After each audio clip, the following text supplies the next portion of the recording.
This video is sponsored by PokémonStore.com, the best place to get yourself some TCG code cards. They are compatible with TCG Live, and you can of course get everything on the website for 5% off using the coupon code ZapdosTCG.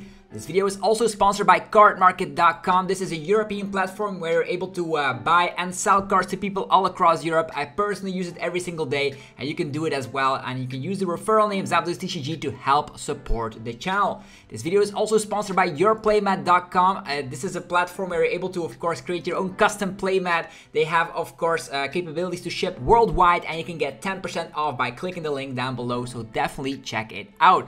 Last but not least is Dragon Shield, the best brand to protect your beautiful cards. You can of course there's links down below for US and European people, and you can of course get your best quality sleeves available, as well as deck boxes and binders.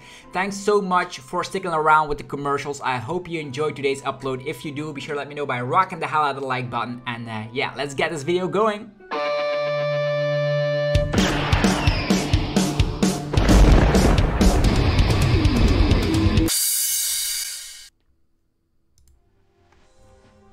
Sup YouTube, it's TCG here, and welcome back to our TCG video on my channel. On this channel you get daily Pokemon TCG content, so be sure to hit that subscribe button so you don't miss out. Today we're going to be talking about the meta of Obsidian Flames, and the first regional is actually this weekend, Pittsburgh. Hopefully you guys are ready. I'm actually not going to Pittsburgh myself. I'm actually going to the Barcelona special event instead, and we were going to be talking about the current meta here in Obsidian Flames. So if you guys are appreciating the content, let me know by rocking the hell out of the like button, and let's just get this video started. So we have a little bit of an understanding. Currently, I'm at the website trainerhill.com, where you're going to be able to fetch out so much information from all the online events that have been happening over at play.limitlesstcg.com. So trainerhill.com, super unique website to, of course, get some data. You do see that the overall meta breakdown on the left side, and then in the past 7 days. So you have a little bit of an understanding of what is popular. If you want to be meta gaming, knowing which deck you need to be preparing for, and which deck cards you need, this is going to be an ideal way for you to do that. So as we see,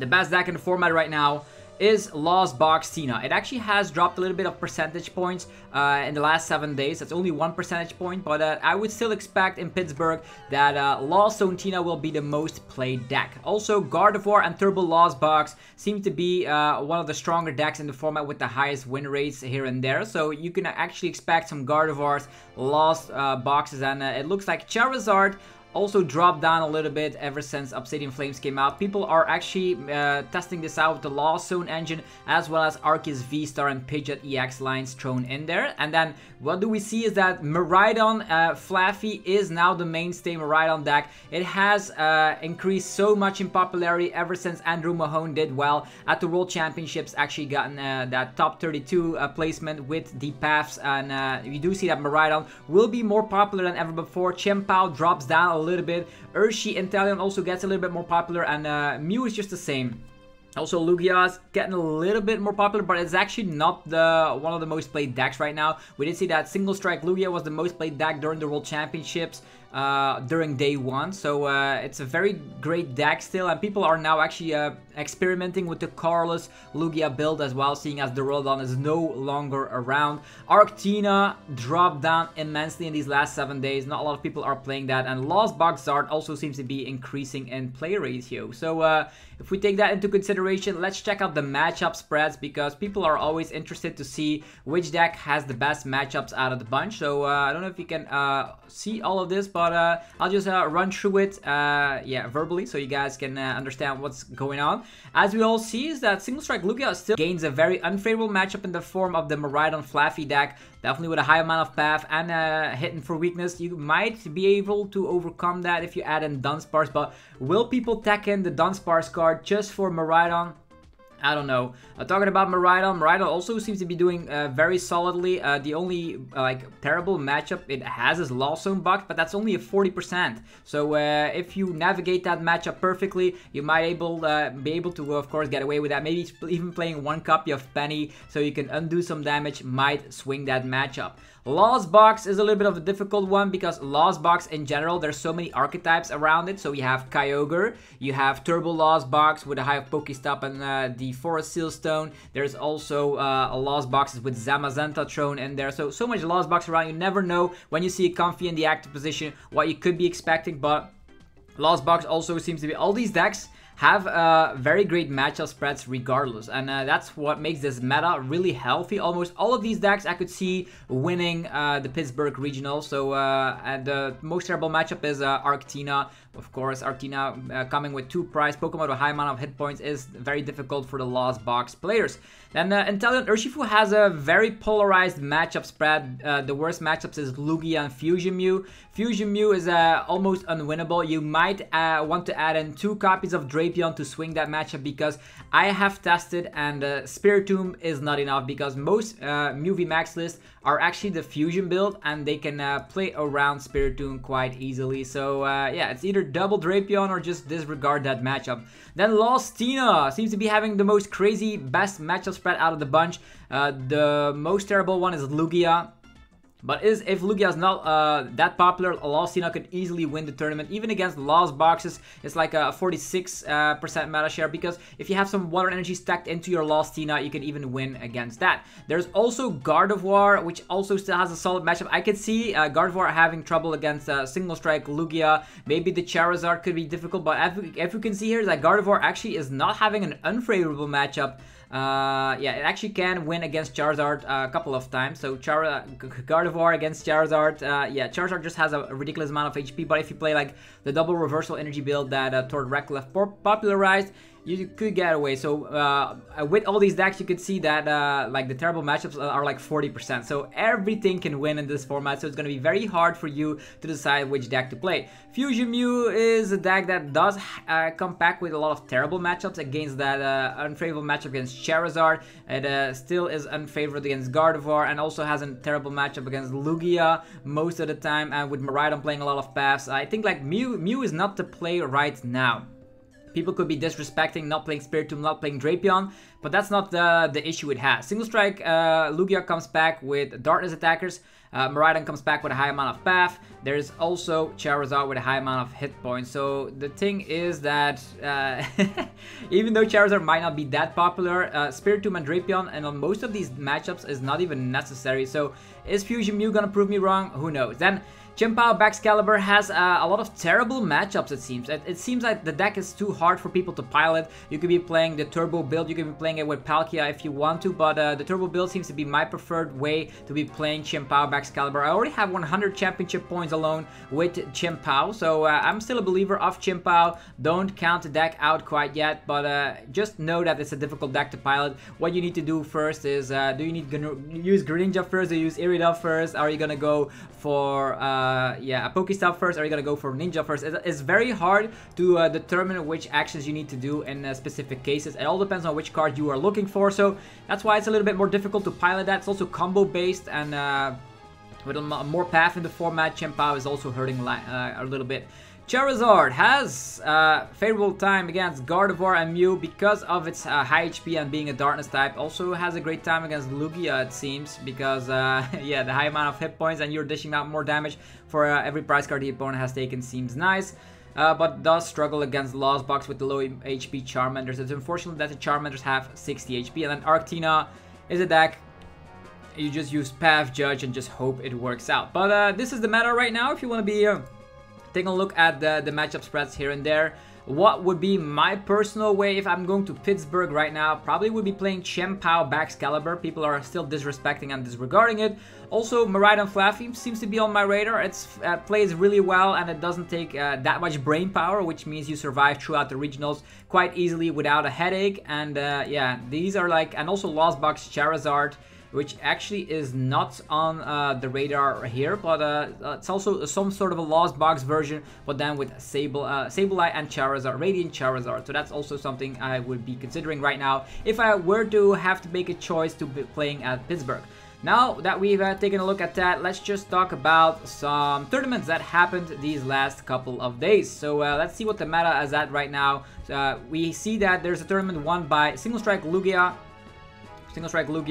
This is the current 60 that they were rocking with, and that actually is indicating that they don't play Cobalion, they just disrespect Charizard altogether. And I think that's also something that could happen at Pittsburgh, and that's also the reason why people might be surprised that Charizard might perform better than you expect, because people are disrespecting it and not stacking for it at all. Just a consistent build, and probably not a lot of cards I personally would change. It seems like a solid 60 to get yourself started. Definitely need that Pumpkaboo for the high amount of path being played right now in this Obsidian Flames format. This is looking like towards 60. No, they actually disregarded the Mirage Tap Kirlia. I also think Mirage Tap Kirlia is no longer necessary. It was necessary when, of course, there was a lot of Arc decks playing that Lost City, but now those have dropped off the radar quite immensely, so this seems to be doing the job just fine. And you definitely can have, of course, the Mew from Celebrations being able to fetch out Lost Vacuum to bump stadiums is actually pretty damn good. So solid 60. Gardevoir still around. I'm also going to be only talking about the top 4 of every of these tournaments, so we can have a little bit of understanding of what actually performed very well. This is a Lost Box, tacking in a Spiritomb and a Bravery Charm. The Spiritomb is there for, of course, the Mew VMAX matchup. They are not playing Radiant Charizard in this list, or they are also not playing the Kyogre in this Lost Box version, so they do have a little bit of a hard time against Mew VMAX, so I understand the Spiritomb. Is it enough? Probably not, if I had to ask, but they also added in this fantastic Giacomo, which actually saw Alex Shemensky do in this Repstrike Urshi build as well, to discard a special energy from each of your opponent's Pokemon, making sure that the Spiritomb has more disruption power, because Fusion Energy neglects the effect of Spiritomb on Genesect, and that's a way you can do that. You can find it out with Forest Sealstone, I suppose. Also, 2 Path to the Peak in here, very, very surprising, and a Bravery Charm for some more HP. Moving forward, there was an Urshifu. This seems like a solid 60. Yeah, this seems like a solid 60. Not a lot I personally would change. You do auto lose Mew, but that's what you have to do. So you have G-Max Rapthro, Double Gunner, Alakazam, and Yoga Loop to, of course, go turns and turns again. But this deck does have some issues with consistency, so only playing 3 VIP pass, it's a little bit of a risky move, but maybe add that up to the 4th copy, I suppose. Then another tournament happening here is the Pumpka tournament, and James Cox actually was able to win it all with a Gardevoir. I think it's going... Oh, it's very consistent with 12 basic Psychic Energies over any Reversal Energy. That's something I personally would never do. I would always play definitely 1 Reversal Energy at the bare minimum, but it is playing 3 copies of Worker. So instead of relying on Professor's Research to dig through the game, you have Worker, and that means you can play less Stadium cards, less Lost Vacuums, and just make it consistent all around. This is just a very vanilla Gardevoir list with 12 basic energies. There's also still a Lugia, and this seems to be like a Carlos build. The Carlos build of Lugia getting more popularized by the days, because, as mentioned, the Reladon is no longer a threat, so this version can thrive. You have the Luminous Energy to attack with Charizard. You can use Echoing Horn and Boss to KO something with the Charizard. You have Drapion for the Mew VMAX matchup, making that even a little bit easier. And you have Weirder to absorb all the energies if necessary, to, of course, go for a one-hit KO. So, yeah, very interesting list, using, of course, the Snorlax as your secondary attacker with the Thumping Snore. Very great 1-prize Pokemon. Okay, then Chien-Pao Baxcalibur. Let's see what they come cooking with. It is a Palkia version of the deck. Even though this deck is combo wombo, I currently don't see Canceling Cologne in here, and that's actually the card I'm most fond of when playing Chien-Pao, but the deck still performed pretty well, so that's where it is. Also, 1 Bravery Charm could swing that Lost Zone matchup, so your Chien-Pao actually has 270 HP. Be careful of random Lost Vacuums though, and yeah, the thing you want to do here is yeah, just go very, very crazy with your Pokestop and stuff, but without any Canceling Cologne in here. You're probably better off using Lost City to make sure you can KO Manaphy and it's never coming back. Alright, moving forward, there was another Carlos Lugia. Looks very similar to the one we just talked about, and yeah, that's about it. So everybody's on hype with Carlos Lugia. Very cool, because at the senior division at the World Championships we did see that the Lugia Carlos build was actually pretty good. So let's see. Moving forward, some more Gardevoir. So Gardevoir is making a big return to the format. This is another one of those consistent 60s with Worker here. Very similar to the one that James Cox actually used. There is the Other Gardevoir list, this is actually playing the reversal energy and actually are playing Pokemon League headquarters, making sure that basic Pokemon need 1 card's energy extra to start attacking. So that's actually going to be interesting if you combine that with an Iono. Sableye is definitely not going to like that. So and also they are still playing the Mirage Tap Kirlia. And then there's a Charizard build. People want to be seeing some Charizard builds. This is a solid 60. Instead of going for the Arceus, they actually added in some more other Pokemon like Entei. Entei is a great attacker with fleet-footed, can also slap some huge damage.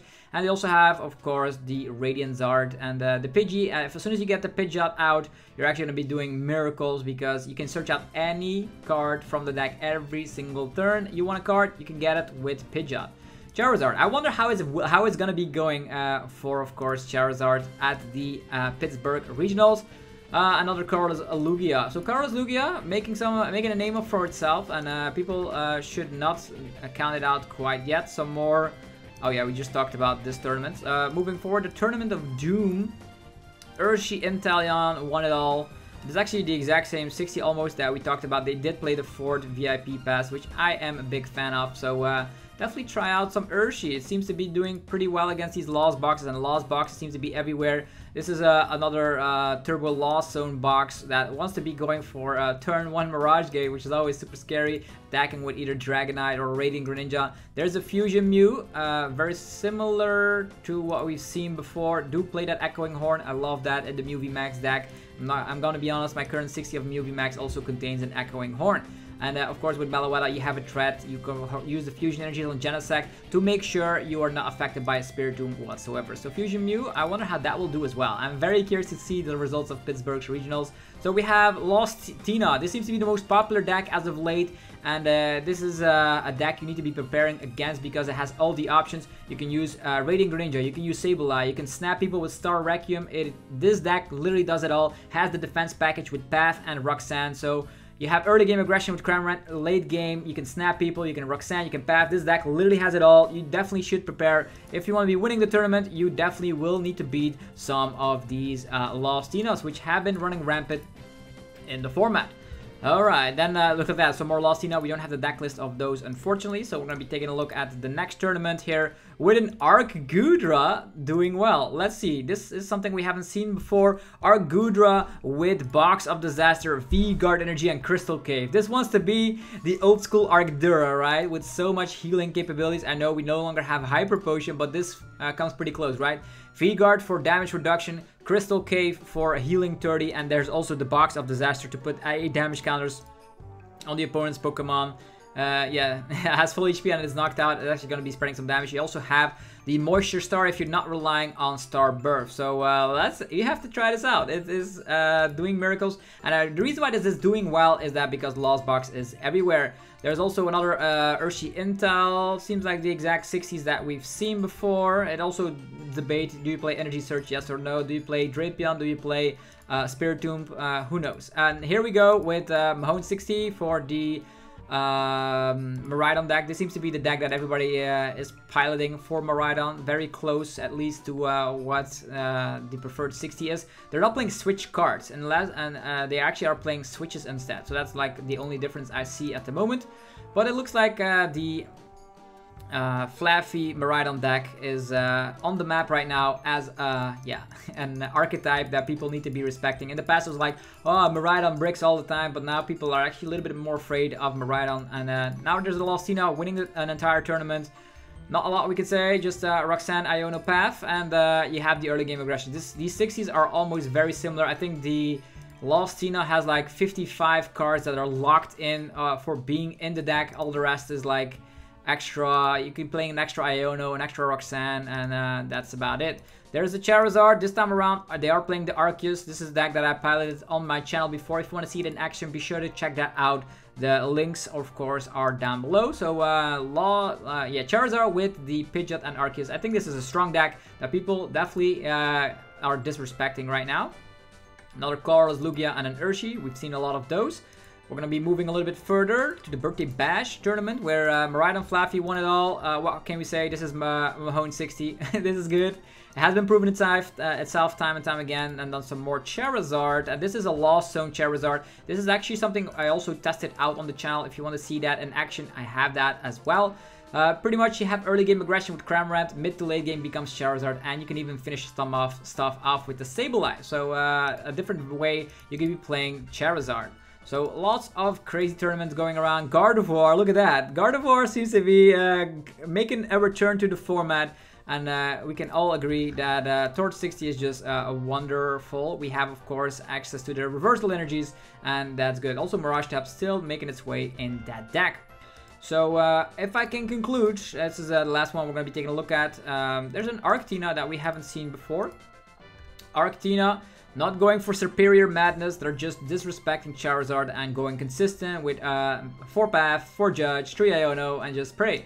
This is the deck that never goes away because that combination Path Iono seems strong. You see that before in the Flaffy build as well. So Judge and Iono seem strong. And this is a Lost Box Kyogre build respecting Charizard as well with that Shaman. Because I don't know if you've noticed, but terrestrial Pokemon cannot get sniped on the bench. So that's why they are playing that additional Shaman to have a little bit of a better answer for that. So if we can take a look at the meta right now, let's just put the meta over here. So personally, what happens here is that decks that are a little bit less explored, Lost Box Charizard and Carlos Lugia, seems to be decks that are currently not in the top 10 of the decks, but they will prove themselves. Is Carlos better than the Single Strike Lugia? Who knows? Arctina seems to be falling off immensely because of the terrible matchup against like Miraidon and Chien-Pao. So like Chien-Pao can just destroy Arctina if they have enough stadium bumps for Pokestop, Lost Vacuum, Miraidon to find that, maybe the barrel to draw a card. So Arctina deck I wouldn't play. Miraidon Flaffy still good, Chien-Pao still good, Turbo Lost Box good, Gardevoir, Lostina. These are all very great decks.